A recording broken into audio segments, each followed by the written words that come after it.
तो कहानी स्टार्ट करने से पहले मैं यही कहूंगी कि चैनल को जरूर सब्सक्राइब कर लें। साथ ही स्टोरी के एंड में अपने प्यारे प्यारे कमेंट्स जरूर करना, मुझे आपके कमेंट पढ़कर अच्छा लगेगा। साथ ही बैकग्राउंड नॉइस को भी आप लोग इग्नोर करना। आरोही को अब गुस्सा आ रहा था, लेकिन वो कुछ कह नहीं सकती थी। उसने फाइल्स उठाई और निकल गई। जैसे ही वो अपनी डेस्क पर पहुंची, वो मन ही मन बड़बड़ाई, ये आदमी है या जल्लाद, बस मुझ पर गुस्सा करता रहता है। मुझे परेशान करने में इन्हें मजा आता है। अब 3 दिन में कैसे कंप्लीट करूंगी मैं इन फाइल्स को। लगता है अब मुझे 3 दिन ओवर टाइम करना ही पड़ेगा। चल आरोही, लग जा अब काम पर। इतना बोल आरोही अपना काम करने लगती है। इधर अविन अपनी सीट पर बैठा खुद से लड़ रहा था। उसे खुद कुछ नहीं समझ आ रहा था कि उसे इतना गुस्सा क्यों आ रहा है। लेकिन एक बात तो तय थी, उसे पसंद नहीं आ रहा था कि आरोही किसी भी लड़के से बात करे, और ये एहसास उसे और भी गुस्सा दिला रहा था। कुछ समय बाद आरोही अपनी डेस्क पर बैठी उन्हीं फाइलों में उलझी हुई थी जो अव्यन ने उसे कंप्लीट करने को बोला था। उसके चेहरे पर हल्की थकान साफ झलक रही थी, मगर उसके अंदर की जिद उसे रुकने नहीं दे रही थी। वहीं अव्यन भी अपनी ग्लास वॉल के पीछे खड़ा हाथ में कॉफी का मग पकड़े चुपचाप उसे काम में डूबा हुआ देख रहा था। उसकी निगाहें बार बार आरोही पर टिक जाती, फिर वो खुद को झटकते हुए नजरें फेर लेता और चेयर पर बैठ फाइलों में उलझ जाता। वो मन ही मन खुद को समझा रहा था, लेकिन फिर भी हलचल बढ़ती जाती। सभी एम्प्लॉय लंच करने कैंटीन चले जाते हैं, लेकिन हमारी आरोही अपनी जगह से नहीं हिलती। रोहन हमेशा की तरह आरोही के पास आता है और हाथ में टिफिन बैग लहराते हुए मुस्कुराकर कहता है, चलो आरोही, लंच टाइम हो गया, कब तक खुद को भूखा मारोगी। आरोही बिना नजरें उठाए फाइल के पन्ने पलटते हुए जवाब देती है, तुम चलो रोहन, मुझे ये फाइल्स पूरी करनी है। सर ने मुझे 3 दिनों में इन फाइल्स को कंप्लीट करने को कहा है। रोहन चेहरा बिगाड़ते हुए बोला, अरे काम अपनी जगह है, लेकिन खाना अपनी जगह। भूख लगी है तुम्हें, चेहरा बता रहा है, चलो ना आरोही। आरोही हल्के से मुस्कुरा देती है, मगर उसकी जिद कायम रहती है। वो उसकी ओर देखते हुए नर्म लहजे में कहती है, प्लीज रोहन, तुम जाकर खा लो, मैं बाद में खा लूंगी, वादा करती हूँ। रोहन हार मान जाता है, मगर जाते जाते कहता है, अगर फेंट हुई ना तो सर के साथ साथ मुझसे भी डांट पड़ेगी तुम्हें, बता रहा हूँ मैं। अविन जो अब तक सब कुछ अपनी केबिन से देख रहा था, अचानक चीखते हुए कहता है, ये लड़की पागल है क्या, काम के चक्कर में अपनी हेल्थ खराब कर रही है। गुस्से में उसने इंटरकॉम उठाया और रिसेप्शनिस्ट को कॉल करते हुए सीरियस टोन में कहता है, एक हेल्दी लंच पैक भिजवाओ मिस आरोही के टेबल पर, अभी के अभी। कुछ देर बाद ऑफिस बॉय एक पैकेट लेकर आता है और चुपचाप आरोही की टेबल पर रख देता है। आरोही हैरानी से कहती है, अरे ये किसने भेजा। ऑफिस बॉय मुस्कुराते हुए बोला, सर ने भेजा है। आरोही के चेहरे पर हल्की मुस्कान आ जाती है। उसे यकीन हो जाता है कि रोहन ने उसे बिना बताए लंच भिजवाया है। वो मन ही मन मुस्कुराते हुए कहती है, रोहन कितना ख्याल रखता है मेरा, सच में अच्छा दोस्त है। आरोही लंच खोलती है और खाने लगती है। हर बाइट के साथ उसकी आंखों में सुकून झलकता है। अविन केबिन में खड़ा दूर से ही सब देख रहा था। आरोही के चेहरे पर आई मुस्कान उसके दिल को एक ठंडक सी पहुंचाती है, और ऐसा क्यों था ये उसे नहीं पता था। अविन नागवारी से सर हिलाते हुए कहता है, केयरलेस गर्ल, अगर लंच नहीं भिजवाता तो लंच भी नहीं करती। जाने क्यों मुझे इतना फर्क पड़ता है इस लड़की से। वो एक नजर उसे देखता है और अपने डेस्क की ओर चला जाता है। लंच ब्रेक के बाद अव्यन अपने केबिन में बैठा लैपटॉप पर कुछ टाइप कर रहा था। उसकी नीली आंखें स्क्रीन पर टिकी थी। चेहरे पर वही हमेशा वाला सख्त और सीरियस एक्सप्रेशन था जो उसकी पूरी शख्सियत को डिफरेंट करता था। बिना किसी नरमी, बिना किसी मुस्कान के उसके लिए काम के अलावा कोई भी चीजें मायने नहीं रखती थी। लेकिन ये सिर्फ उसे लगता था, क्योंकि बहुत जल्द काम के अलावा भी उसकी जिंदगी में कोई सबसे खास होने वाला था। सबसे स्पेशल। केबिन के बाहर सामने बैठी आरोही अपने कुछ पेपर समेट रही थी, जिसे अव्यन की सिग्नेचर के लिए उसे लेकर जाना था। वो ऑफिस में नहीं थी, लेकिन इतना समय हो गया था कि उसे अच्छी तरह से समझ आ चुका था कि अव्यन के सामने शब्दों का चयन और अपनी मौजूदगी सीरियस रखना ही बेहतर था। अव्यन अपने काम में बिजी था। तभी अचानक धड़ाम की आवाज के साथ केबिन का दरवाजा खुला और मिहिर हमेशा की तरह बिना किसी परवाह के अंदर चला आया। अव्यन ने बिना सिर उठाए ठंडी आवाज में कहा, तू नॉक करके नहीं आ सकता ना मिहिर? मिहिर, जो हमेशा बेफिक्र अंदाज में रहता था, मुस्कुराते हुए सामने की कुर्सी पर बैठता हुआ कहता है, यार अब अपने दोस्त के केबिन में आने के लिए भी प्रोटोकॉल फॉलो करना पड़ेगा क्या? उसने मजाकिया अंदाज में कहा। अव्यन ने धीरे से सिर उठाकर उसे घूरा।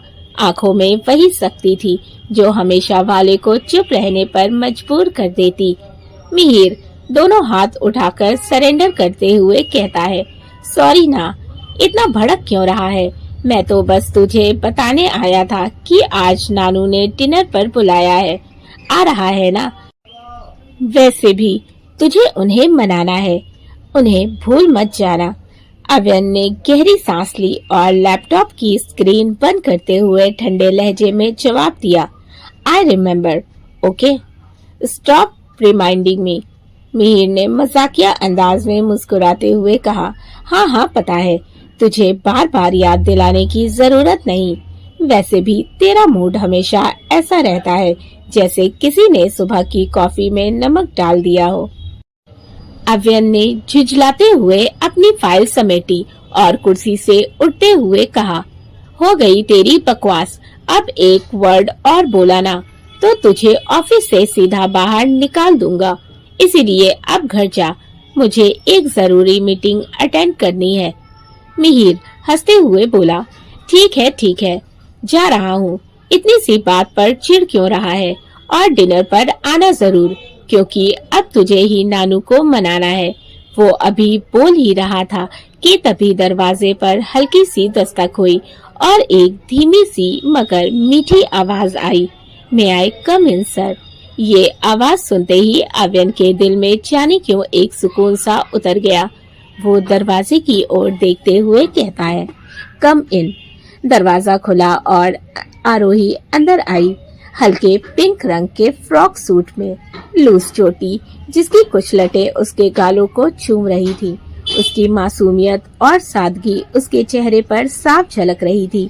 बड़ी बड़ी आंखें जो हर बात बिना कहे ही बयां कर देती थी और होठ जिन पर हमेशा एक मुस्कान ठहरी रहती थी। मिहिर की नजर अनायास ही उसकी ओर उठ गई, पर उसकी निगाहों में कोई गलत इरादा नहीं था, बस हैरानी थी। ऐसी सादगी और मासूमियत उसने बहुत कम देखी थी, और वो भी इस सख्त ऑफिस के माहौल में। आरोही ने पेपर आगे बढ़ाते हुए कहा, सर, इन डॉक्यूमेंट्स पर आपके सिग्नेचर चाहिए थे। अव्यन उसकी ओर देखते हुए बोला, यहाँ लेकर आइए बेबी गर्ल।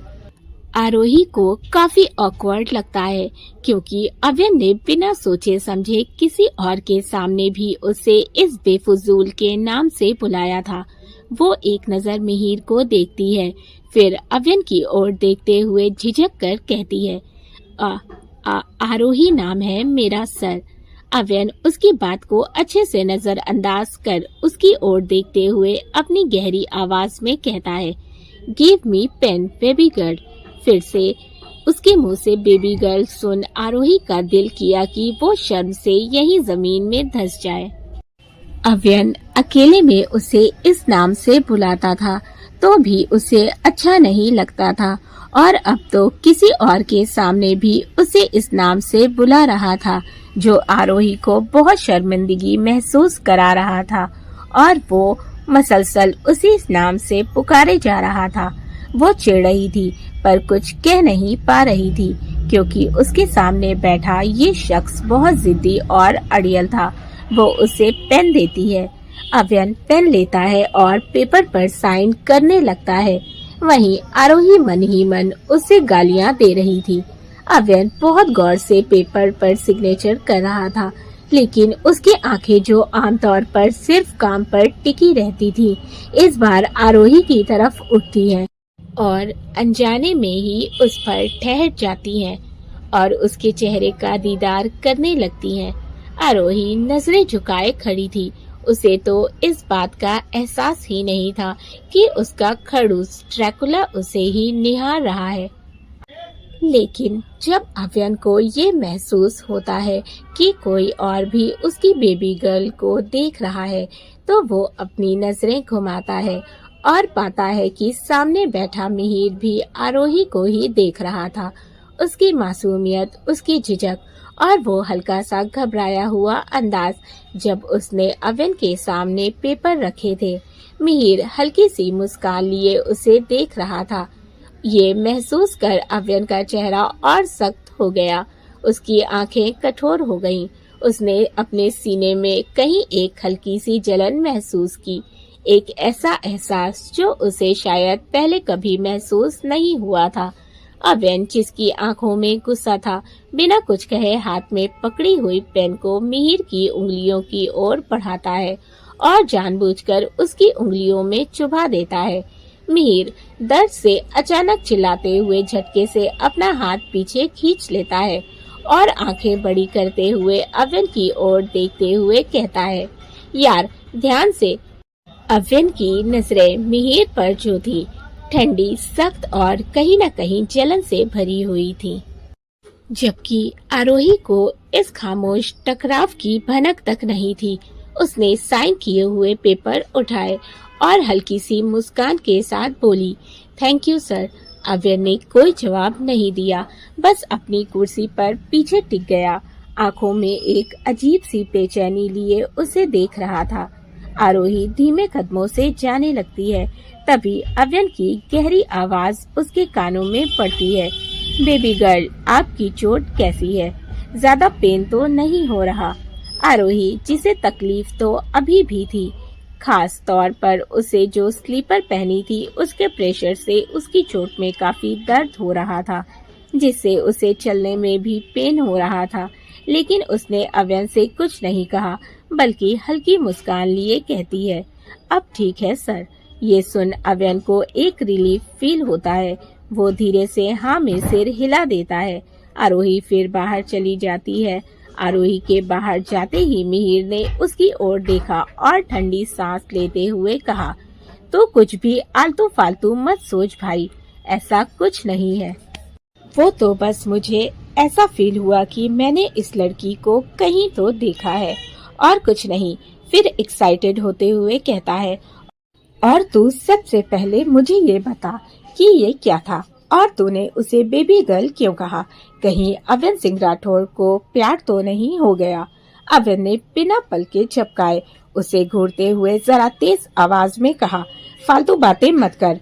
प्यार जैसी फालतू चीजें अव्यन सिंह राठौर की डिक्शनरी में नहीं है, तो अपना ये बेकार का दिमाग मत चला।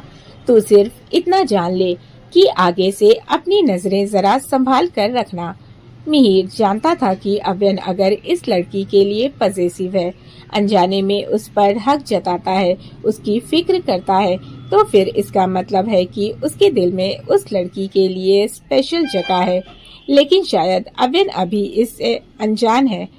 लेकिन उसके बिहेवियर में आरोही के लिए जो अपनापन, हक जताना, प्रोटेक्टिव बिहेवियर, इस बात को साफ झलका रहा था कि कहीं न कहीं आरोही की जगह उसके दिल में है।